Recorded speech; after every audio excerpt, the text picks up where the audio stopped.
ধন্যবাদ।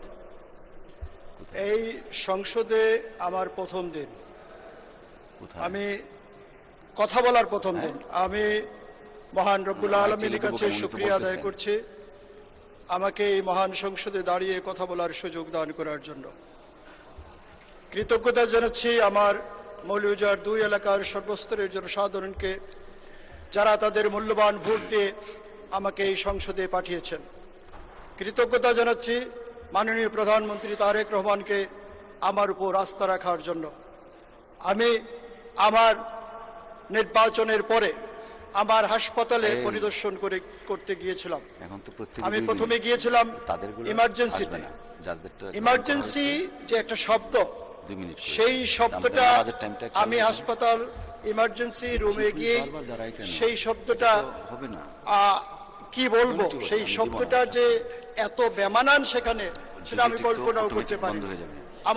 আমার এলাকার কথা ছিল 50 শয্যা বিশিষ্ট হাসপাতাল, কিন্তু বাস্তবে 31 সদস্য বিশিষ্ট হাসপাতাল। আমার দরকার কমপক্ষে 250 শয্যা বিশিষ্ট হাসপাতাল। রোগীরা মাটিতে ম্যাট্রেসে যেখানে পারে সেখানেই ঘুমাচ্ছে। তাদের যে অবস্থা, সেই অবস্থা আমি বর্ণনা করতে পারবো না।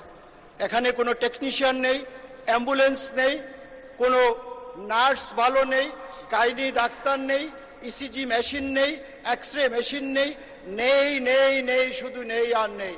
মাননীয় মন্ত্রীর কাছে আমি অনুরোধ করব, আমার এই 50 শয্যাবিশিষ্ট হাসপাতালকে যেন 250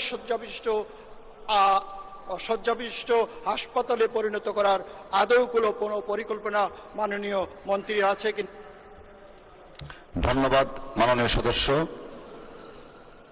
মাননীয় সদস্য GM নজরুল ইসলাম, সাতক্ষীরা 4 থেকে নির্বাচিত মাননীয় সদস্য GM নজরুল ইসলাম, আপনাকে আপনার 2 মিনিটের বক্তব্য দেওয়ার জন্য অনুরোধ করছি।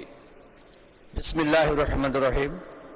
মাননীয় স্পিকার, আপনাকে অসংখ্য ধন্যবাদ।